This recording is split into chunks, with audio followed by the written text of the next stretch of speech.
Good evening, Bookman Beacons. This is Dr. Hill with this week's message from the Helm. We've had such an awesome week. We've been smooth sailing as we have returned to eating lunch in our seaside cafe, as well as breakfast in our seaside cafe, and things are beginning to look a bit more normal.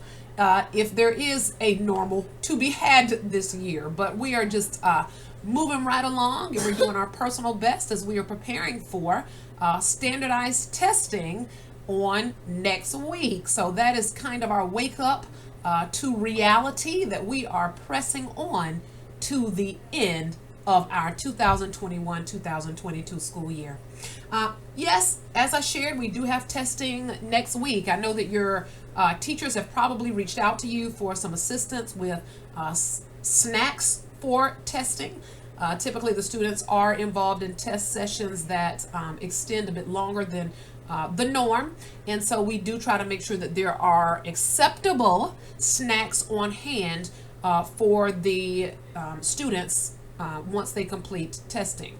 But in addition to that, as you probably know, next week is Teacher Appreciation Week.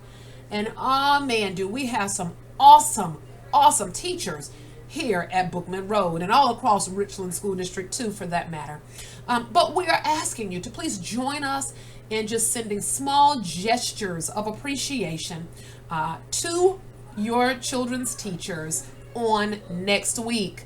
We do not take kind words, sweet notes. If your child is anything like mine, they love to draw and color beautiful pictures for their teachers. And so even small gestures such as those, it doesn't require that an abundance of money is spent to acknowledge all that our teachers have done with and for us during this, what was also an atypical school year. So we thank you in advance for just thinking of one or two small ways that we can show our teachers that they are most appreciated.